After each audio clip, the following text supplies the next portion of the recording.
Hello. At the end of my last video, I said my next topic would be the infallibility of the Catholic Church. But I just felt the Holy Spirit directing me to follow up that authority video with this one that focuses specifically on excommunication, because I think it provides the best real world evidence of authority. The example I used was you invited me and some friends to a dinner party at your house. Well, I didn't like one of your friends, and I told him that he needed to leave.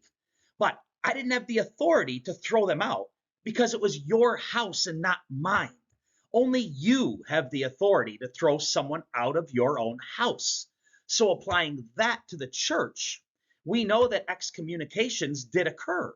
So who gave the authority to that group who called themselves the Catholic Church to excommunicate or throw someone out of the church? Did they never have that authority? Did they have it for just a time but then lost it? If they didn't have the authority, then who did? All good questions. But the fact is that the church always had authority as given by Jesus and continues to have authority through his protection. As I said, we know excommunications occurred. As a matter of fact, Jesus' church, the Catholic Church, has exhibited that authority in each and every century. In these two tables that I have here, I just included one excommunication from every century. You'll notice that the excommunications were carried out by either a bishop, a pope, or an ecumenical council. But how can this be? Our Protestant friends tell us that Peter wasn't the first pope, that there was no apostolic succession, and that the Bible is the only source of authority. So who do these councils and popes think they are? How dare they say who was and wasn't considered a Christian? Who gave them that authority? And how dare they speak for the entire Christian community, right?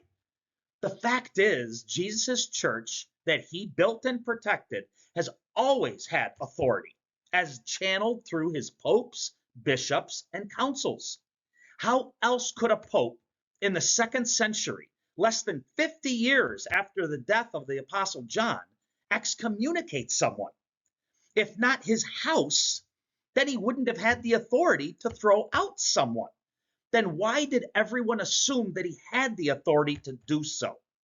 Who, other than Marcion and his followers, questioned Pope Pius I's authority?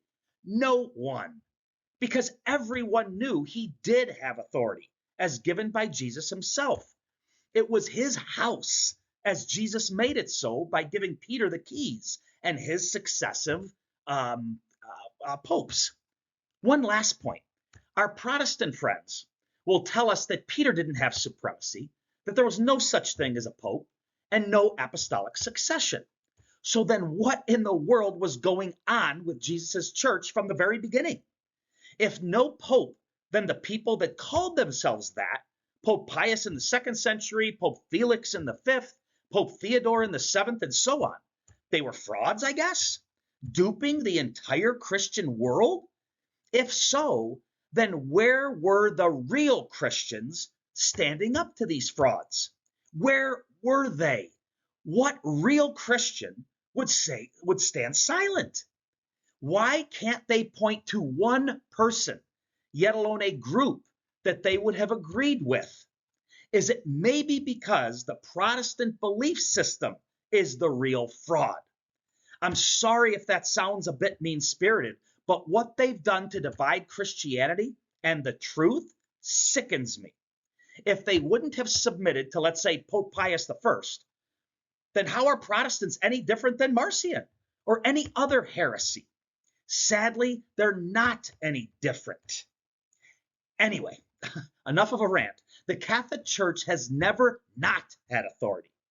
Jesus made a promise, has kept his promise, and rest assured, no matter how many heretical groups attack the church, his church, the Catholic Church, will prevail. God bless you on your faith journey.